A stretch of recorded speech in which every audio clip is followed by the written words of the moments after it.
Hey guys, welcome back. This is lesson 1.5, transforming trig graphs. So today we're going to be talking about the concepts of transforming trig graphs, and in class we'll be showing some examples and working through what it looks like to actually transform these trig graphs. So let's get cooking and talk about transforming trig functions. So right here I have just some general forms of sinusoidal functions. Sinusoidal functions are functions that can be created by transforming the graph of sine, which cosine is included in because it's a translation of the sine graph. So we're going to start with this value a right here. So for both of these, a is going to affect the amplitude of the graph.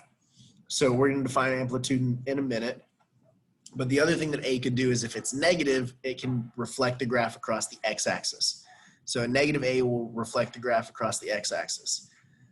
Next up is this value w. You're going to see also omega, which is like a Greek looking w as this also. But really what matters is this variable is the coefficient of the input. So it's the coefficient of the input variable. So whatever number is here is going to affect the period of the function. Remember, the period is the amount of, it's the interval that it takes before the graph starts to repeat itself. This value will affect the period of the function. And if it's negative, it will cause a reflection across the y-axis. So the next value that we're going to look at is this little value of p right here. So again, you're going to see a couple different variables used for that throughout this, but this will cause a phase shift. The value of this p variable and this w together will tell me the amount of a phase shift that the graph undergoes. And basically a phase shift is a horizontal translation. So it's the graph moving left to right. It's moving the sinusoidal graph left to right. It's a horizontal translation. And then the last one is the value of v. So this value of v right here is going to cause vertical translations, which you've seen in geometry and algebra. It moves the graph up and down. So we're going to look at an example. We're going to look at the definition of some of these. So the amplitude is defined as half of the difference between the maximum and minimum values of the function. So in this case, the maximum is 1, the minimum is -1. The difference in those two numbers is 2, so the amplitude is 1.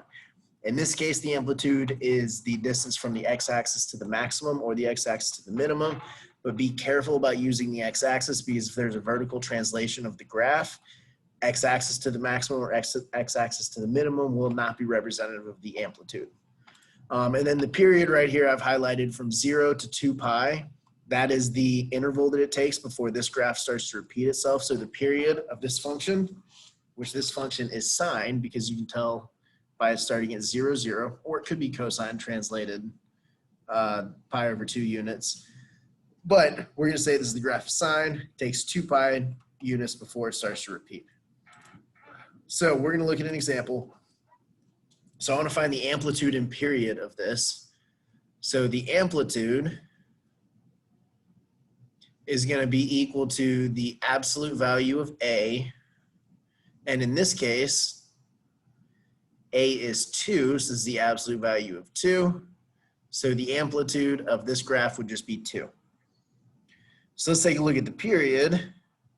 So the period is going to be 2 pi over the absolute value of omega. The reason we do absolute value here is that the period is a distance. It's how long it's going to take. It's an interval, but it says how long will the interval be before it starts to repeat itself.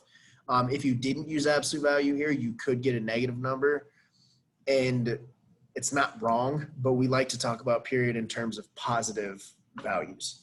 So right here we have 2 pi over the absolute value of negative pi over 2. So this is 2 pi over pi over 2. Don't let the super fractions confuse you. This is just 2 pi times 2 over pi. Pi divided by pi is 1, and we're left with 4.